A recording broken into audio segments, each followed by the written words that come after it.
Donc maintenant, on passe à la troisième notion qui est la servlette et qu'on va utiliser tout au long de ce cours-là. Donc une servlette, c'est un programme qui s'exécute côté serveur et c'est lui qui va permettre de traiter les requêtes clients à travers plusieurs classes et interfaces.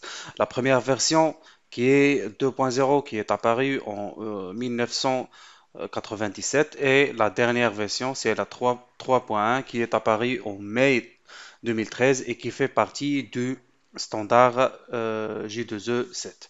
Donc, une servlette, elle reçoit la requête des clients, fait le traitement, donc comme on l'avait donc expliqué ici, donc dans le serveur d'application, donc elle fait le traitement ici et par la suite elle retourne le résultat au client. Et la servlette, elle est totalement écrite en Java, donc ce qui permet une portabilité et aussi un accès aux API de Java tel le JDBC. Et pour situer la servlette dans le modèle MVC, donc la servlette, elle constitue le contrôleur. Donc la servlette, elle est chargée selon son paramétrage, donc elle est soit au lancement du serveur, soit à la première invocation et elle est initialisée une seule fois dès son instantiation. Elle est conçue pour agir selon le modèle request response. Et ce modèle-là, donc si on parle d'un truc plus spécifique qui est le HTTP, donc on utilisera une classe ou bien interface qui est spécifique aux objets HTTP pour traiter les requests response HTTP. Si c'est un truc global, donc on va utiliser la générique servlet pour traiter toute autre protocole qui travaille ou bien qui utilise le principe du request response tel le FTP, ainsi de suite. Donc, l'API servlet, elle permet de créer des servlets. On peut distinguer deux packages. Donc, on a le premier qui est le Javax servlet et qui contient les classes qui prennent en charge la servlet générique. Parce qu'on avait dit que la servlet n'est pas destinée seulement à traiter tout ce qui est, ou bien tous les requêtes HTTP, mais tout protocole qui repose sur le principe de requête-réponse pourra être traité par les servlets. Donc, si on est en train de traiter un truc générique ou bien un truc qui ne dépend pas du protocole, donc on utilisera le package Javax Servless.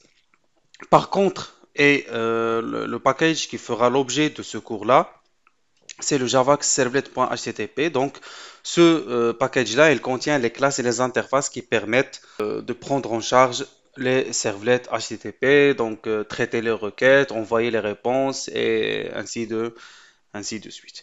Et ce package-là, donc comme vous pouvez le remarquer, le package Java Servlet HTTP, donc il contient un ensemble de classes abstraites, de classes et d'interfaces qui permettront par la suite de développer une application web en fonction de votre besoin. Donc on a par exemple l'interface HTTP session pour gérer les sessions donc généralement pour stocker les variables d'une session et aussi on a l'interface HTTP servlet request, c'est elle qui va pouvoir gérer toutes les requêtes qui proviennent du navigateur. On a aussi l'interface HTTP servlet response qui va permettre d'envoyer les réponses à notre navigateur et ainsi ainsi de suite. Et on pourra aussi voir, si vous voulez, donc d'autres interfaces et classes tout au long de cette formation. Mais pour le moment, ce qui est important pour nous, c'est l'interface plutôt HTTP Servlet Response et l'interface HTTP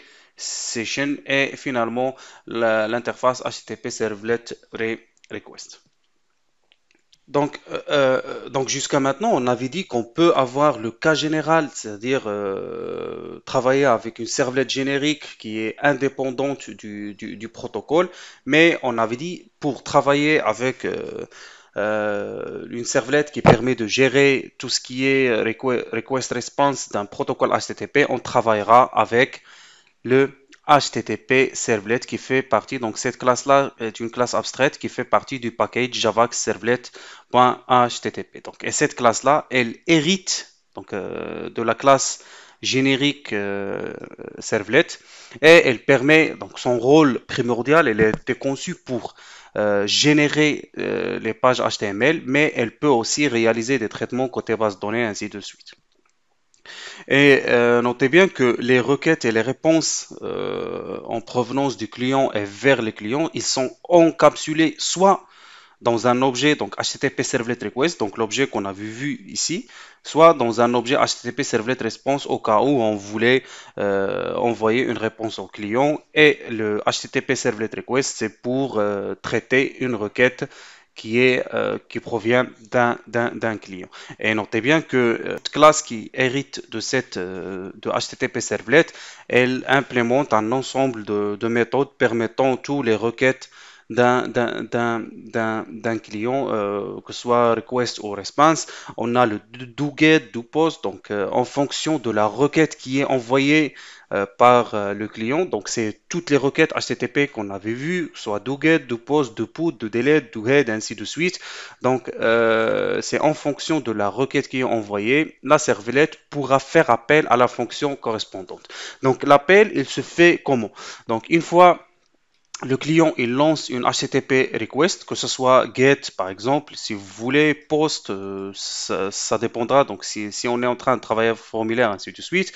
Donc cette requête là, elle est interceptée par le serveur HTTP, et ce serveur là, donc on avait dit qu'on a un serveur d'application qui contient un serveur HTTP et aussi un conteneur. Donc conteneur qui permet d'exécuter du code Java. Donc au niveau de ce conteneur-là, on va trouver notre HTTP servlet, et cette classe qui permet d'implémenter ou bien qui attend de du HTTP servlet a une fonction service. Donc c'est cette fonction-là qui va charger de déterminer le type de la requête et faire appel à la fonction correspondante. Si c'est une requête de type get, donc c'est la fonction doGet qui sera appelée. Si c'est doPost, si c'est plutôt une requête de type post, c'est doPost qui va être appelé, et ainsi de suite. Donc une fois le traitement terminé, la réponse sera envoyée à notre client.